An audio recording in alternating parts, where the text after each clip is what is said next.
Ladies and gentlemen, Allie Miller.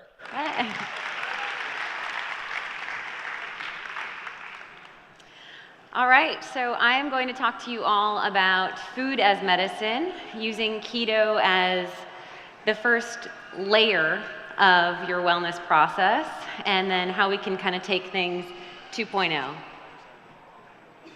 This way? This way. Okay, better? A little less reverb. Okay, so, got a little more. All right, lock. Doesn't do so well with my inner lion that likes to pace when I talk, but anyway. So we're going to talk about layering on top of your already rocking ketosis foundation, how you can bring food as medicine into the equation, and even more so, functional integrative medicine. So let me see if I can advance with this guy. Brian, does this, oh, boop, boop, now I went 2. Can we go back? Am I supposed to? Okay. So I really like this visual of an iceberg. With functional integrative medicine, I like to say that we treat the root cause of chronic conditions. And so when we're looking at disease, you can see that's what's above the surface, right? So things like diabetes, cancer, looking at conditions like arthritis, fibromyalgia, autoimmune disease, obesity, heart disease. These are all the things that are 20% over the surface. Well, the root cause is what's underlying mechanisms, right? So underlying mechanisms of these chronic conditions can be inflammatory imbalances. We can see imbalance with our microbiome or our gut biosis, which we've spoken to a couple times with a couple lecturers today. We can see imbalance with our HPA stress axis and the adrenals in the body and our sexual hormone expression. We can see imbalance in our mitochondria, or the energy factory cells in every cell of our body. And then we can see toxic overload as a primary concern. So I want to start with stress and metabolism. I think that it's been discussed a couple times today about the role of cortisol. As a functional practitioner, I use something called the HPA axis. And so HP stands for hypothalamus pituitary, and the A stands for adrenal glands. And so 2 of these glands are in the brain and 1 sitting above the kidneys. Well, 2 sitting above each kidney. And so when we look at chronic stress, stress can be perceived as a mental stressor, so it can be a stress at work, it can be an interpersonal relationship, it can be stress just real lifing, right, momhood or whatever it is. It can also be good stress, like planning for a wedding. And mind you, beyond the mental drivers of stress, we can have physiological stressors. So for my women that are working in the cosmetic field and we're getting exposed to toxins with our hair, skin, and nail products, that's a stress to our system. For people that have parasite or dysbiosis or bacterial overgrowth, that's a stress to our system, right? So things can be externally entering our body as a stress, or it can be a mental drive. But either way, this HPA axis can show elements of dysfunction. So we can see from the hypothalamus issues with circadian rhythm. This would be starting to see symptoms of sleep intolerance, insomnia, body temperature changes. So if people call you the human heater, or you're cold and clammy, this is starting to see some hypothalamic dysfunction. Satiety regulation occurs in that part of the brain, and then the thyroid releasing hormone is manufactured actually by the hypothalamus. The pituitary, which is really more of the star of my show, if you will, has a huge role in our sexual hormone expression. So we're either in fight or flight, or we're in rest and digest, and in rest and digest is also reproduce. So in this rest and digest mode, we manufacture more of our sexual hormones. In the fight or flight, we're going to make more of those androgenic hormones, the DHEA, cortisol, stress responders. The pituitary regulates things beyond your fight or flight mechanism of the hormones, stress, or sexual. It also regulates things like our fluid regulation. Our antidiuretic hormone is made in the pituitary. We have a big influence with oxytocin. That reward-seeking bliss factor is driven by the pituitary. And then the pituitary is what directly stimulates either the ovaries and testes or the adrenals.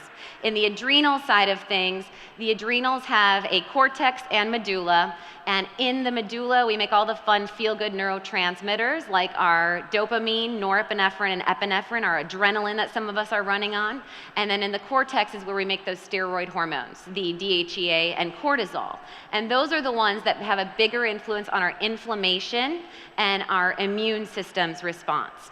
So regardless, it's been noted, I think a couple times, that if this HPA axis is off and our cortisol is on high, that does play a huge influence with our insulin response and also drives the body to create more gluconeogenesis. So even if we've starved the body of glycogen from the liver and muscles, there is going to be that blood sugar survival response that the body will go into when we're in this chronic fight or flight.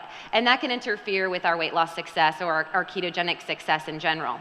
So a couple tools for this. I'm a really big fan of what can we do, right? And so if you've stopped by my table, I have a bunch of different laminates of labs that I run and different solutions to some of these problems. When we're talking about the HPA axis, adaptogens are your first line of defense. So these are herbal compounds that help you to adapt to high stress without going deep into that adrenal gland to drive an overload of those hormonal output. So adaptogens are things like ashwagandha, holy basil or tulsi, urethro, maca, ginseng. All of these things, rhodiola, provide energy and stress response resilience. So we don't get into that chronic fatigue. We also don't get that excessive cortisol. So this is good for someone who's stressed and wired or stressed and tired. The nervines are good for the people that are stressed and wired. So nervines are more calmative, relaxing. This is things like valerian, skullcap, chamomile, oat pod. Vitamin C is going to be a nutrient we really want to focus on optimizing for our stress response. The highest source of vitamin C storage is in those adrenal glands, and it is required in the production and rebound of cortisol management.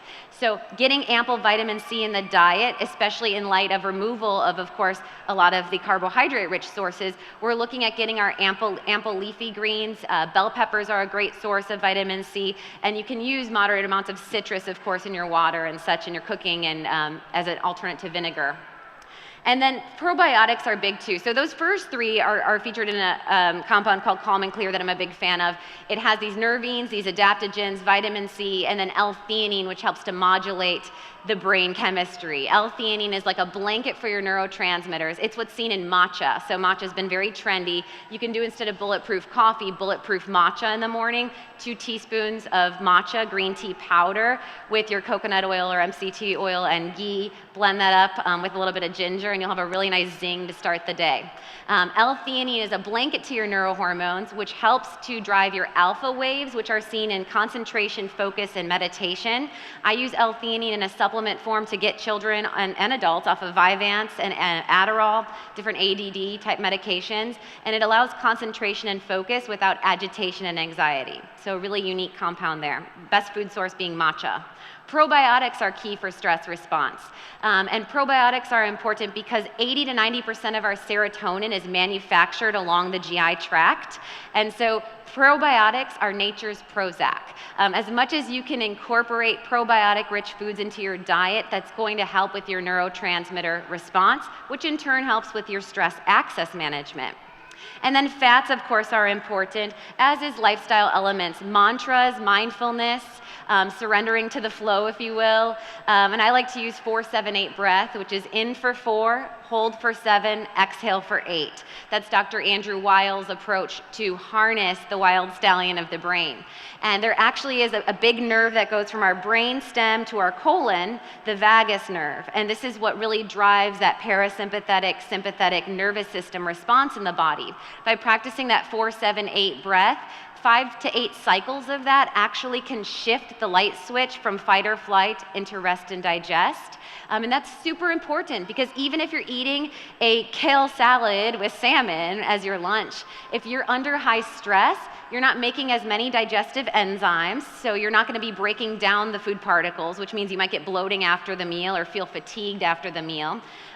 You also, beyond not making enzymes, are not going to then absorb the nutritional compounds in your meal, so even the healthiest food won't be nourishing to you if you're under a state of distress during your mealtime. And how many of us crunch on that salad or whatnot as we're multitasking on our laptop or driving in a car, mind you, with a bar or something. So being mindful and relaxed state during your digestion is really important to optimize your nutritional status. This is an adrenal rehab shake I have on my blog. I have so many slides that just check it out, okay? It has a lot of therapeutic compounds. I'll highlight a couple of them, turmeric being a big one. Turmeric is one that is one of the granddaddy food as medicine approaches for antioxidant capacity. It also stimulates the liver, so helps with reducing risk factor for non-alcoholic fatty liver, also helps with liver enzymes, upregulates detoxification, and has a big favorable influence on our brain and neurohormones, and just anti-inflammatory approach across the board. So I want to transition from the stress axis, which is one of the kind of rocks I pick up with clients, and if need be, we run labs looking at their neurotransmitters, their cortisol and DHEA. But another piece of the puzzle is our micronutrient status, right? So beyond what we're not eating, which is the first step of getting successful in our ketogenic diet, right? We're removing. Now we have to think of what are we consuming, and is it vibrant, is it dynamic, is it nourishing? And I look at micronutritional deficiencies as a primary concern, especially if we're seeing rapid weight loss. So there's many reasons why we could be deficient. One might be inability to absorb. So maybe there's something going on with the GI tract. Maybe we are having inability to use. So this could be something with those genetic tests, like a SNP. So we're not able to manufacture or excrete a compound. That would be an inability to use.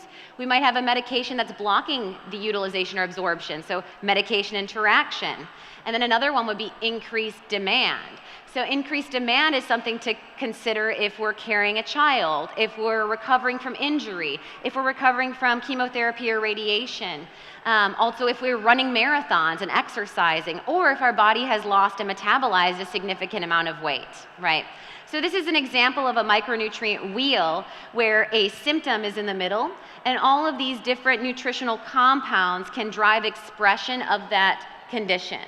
So I work this in upstream medicine with my patients, and I will take an assessment of them, run their micronutrients, and then say, okay, so it sounds like your anxiety, your insomnia, your increased hemoglobin A1C, your insulin-resistant trends, your hair thinning, and your fatigue are all tying back to these trends of maybe biotin or zinc. And so by repleting this nutritional compound, we can get resolution of a multitude of different factors going on in your body. So I spoke through these. I think I hit them all. Increased demand, inability to absorb. Also be mindful, inability to absorb could be if we have had our gallbladder removed. Bile is a huge piece of the puzzle in tolerance of a higher fat diet. So looking at a digestive enzyme formula that has ox bile and lipase is really helpful for absorption and getting regularity in the bowels and less distress to the system, and better absorption of the fat-soluble compounds like our vitamin D, A, E, K, and overall oleic acid. Also using apple cider vinegar in the morning or lemon juice can be a good stimulant to throw that bile out from the liver to help with that emulsification and absorption. All right. So needs for keto specifically, micronutritionally speaking. B vitamins. You always want to make sure your B vitamins are methylated. And so methylation is what we've spoken to a couple lecturers on, these genetic SNPs. Methylation is a process of building or excreting. When you're looking at B12 and folate, you want to see the word methyl before it. So it should say methyl tetrahydrofolate versus folic acid. And it should say methylcobalamin versus cyanocobalamin, which can actually be metabolized into toxic cyanide if taken at high dose and not metabolized out of your body. Carnitine, super essential. This plays a role with our energy factories in our body, our mitochondria, and the carnitine shuttle synthase is what actually drives your body's fat into fuel. So beyond the production of ketone bodies, carnitine is used to use fat as a builder for ATP or energy production in the body. Minerals, calcium, magnesium, chromium, and zinc are big players to be mindful of course, electrolyte stability, especially going into ketosis and preventing keto flu. Fat-soluble vitamins, as I've mentioned, and then antioxidants. So glutathione is the granddaddy antioxidant. Cysteine is a building block to this compound. And then this whole family, this is going to help with free radical overload and oxidative stress in your body. And then amino acids we're typically getting from our proteins. I want to speak to toxicity and detox because this is a big piece of the puzzle as well.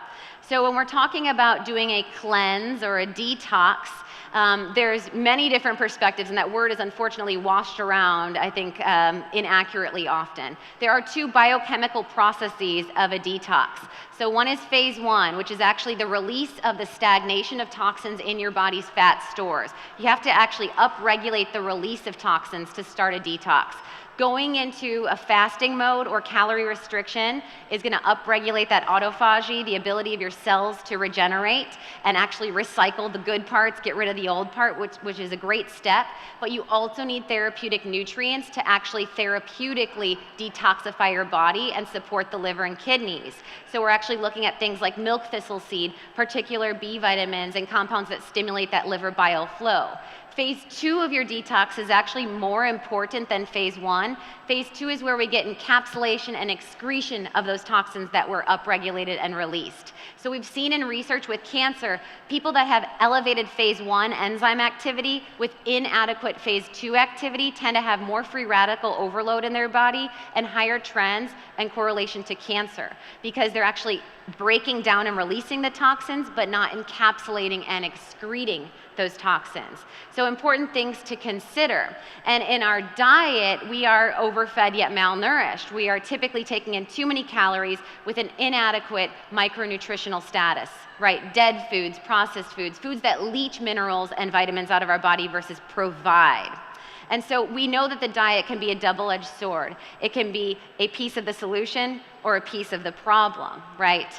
And toxic chemicals are something we want to watch even when pulling carbs out and becoming keto adapted. Be mindful that just because it's a food product does not mean it's safe. In fact, we use a phrase called GRAS, which means generally recognized as safe, and that's really disturbing to me. Generally recognized as safe. Only a third of the amount of chemicals in our food system have actually been tested, and many of them are tested by the companies that make monetization or profit from getting that chemical compound out into the food industry, deeming it as safe. So if they do 10 research studies and one showed safe outcomes, 9 others showed harmful outcomes, they're only going to present that one, right? So be mindful of that. Eating whole foods is important, and the replacement is just as important as the removal. So by that, removing bread, great.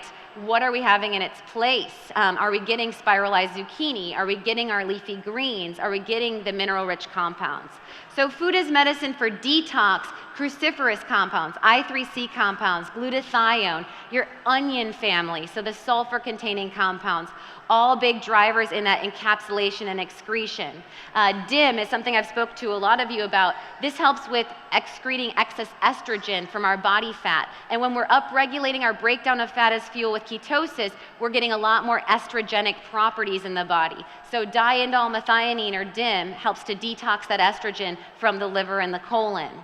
Then there's also supplementation support like Ultimate Detox with those sulfur-containing compounds to consider.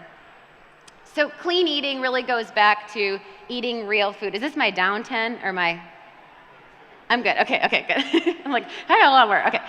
So clean eating really comes back to eating real food. Okay, so within your calorie limitation, within your foods you've already removed, where can you now, as a 2.0 level of this journey, start to upregulate and optimize, right? So we talked about, yesterday I mentioned this concept of the epigenome and putting yourself back in the driver's seat of the vehicle of your body, right?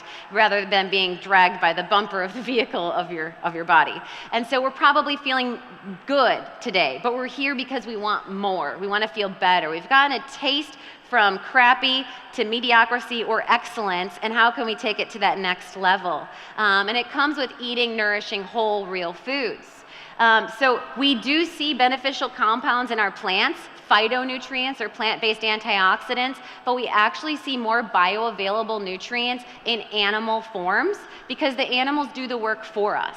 So using a quality cod liver oil, for example, you're going to get the EPA and DHA components of omega-3s versus the omega-3s that will be talked about in your flaxseed or chia seed. Those omega-3s are in an ALA form, and it actually takes 16 and 18 different conversions in your liver to kidneys back and forth to make that active EPA DHA, which is the anti-inflammatory and cognitive supporting compounds. So allowing the biological products to do the work for us. Consumption of liver, I have an awesome pate recipe on my blog. I have liver pills also using frozen raw liver that you can just take if you're not going to consume it as a food. But liver is going to be a great source as a superfood for a lot of these nutrients like choline, which has a huge role in cognition, memory, B vitamins, and again, those omega-3s in the highest potent anti-inflammatory form from the animal products.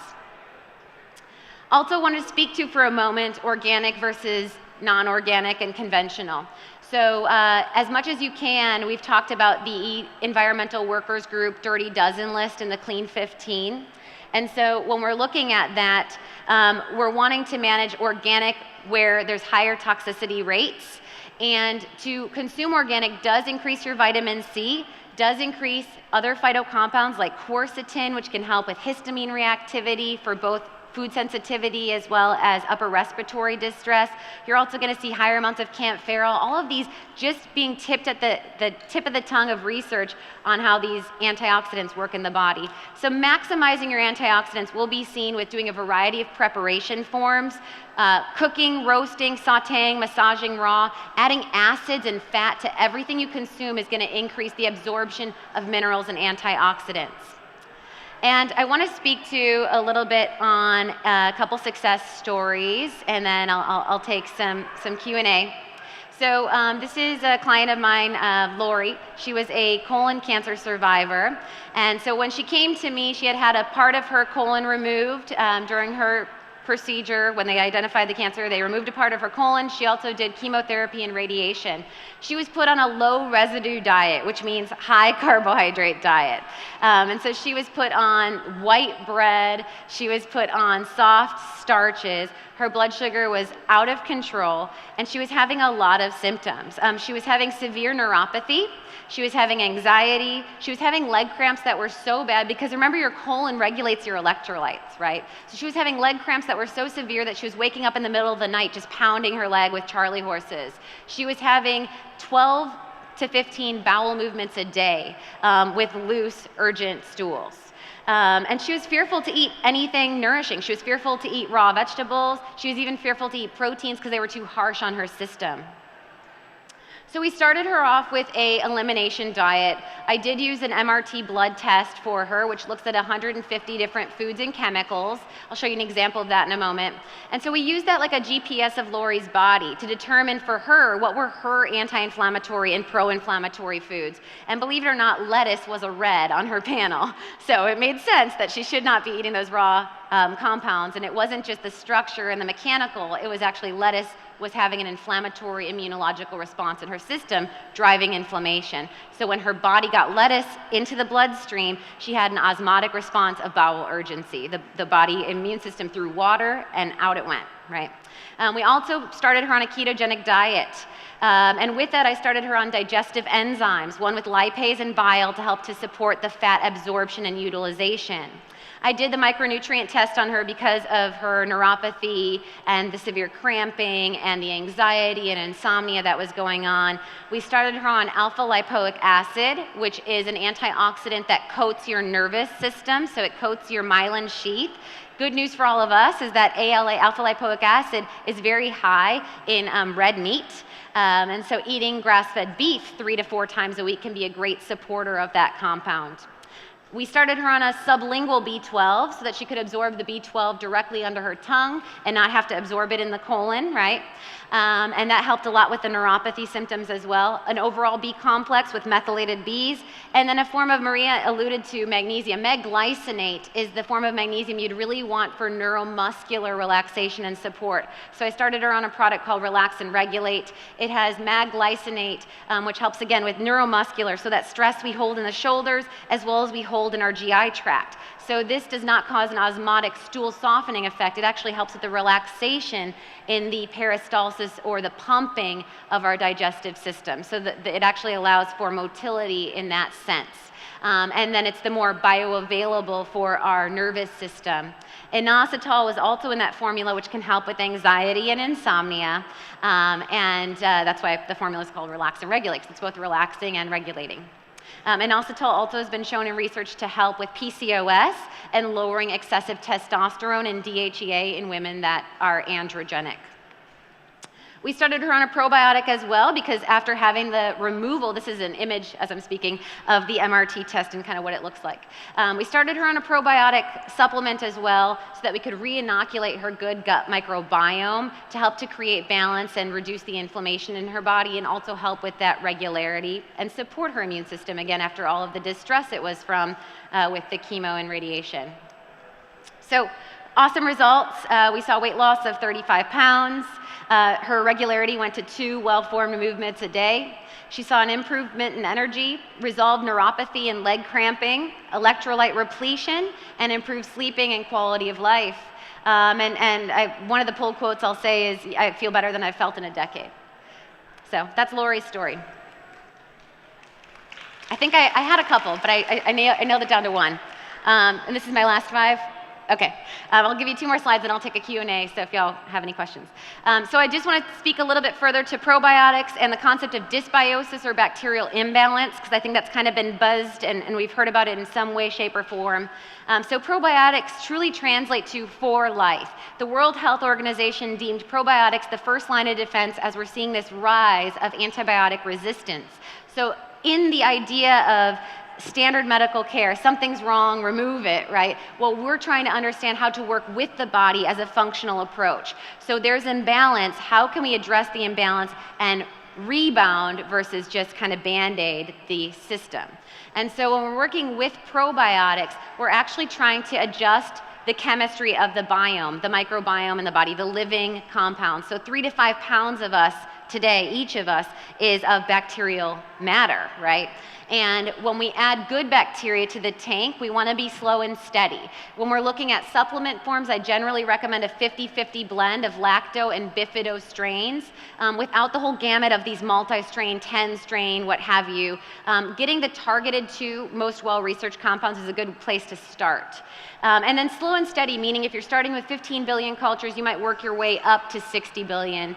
And be mindful of if you have intolerance. There's only an upper limit of ability for bacteria to set up camp.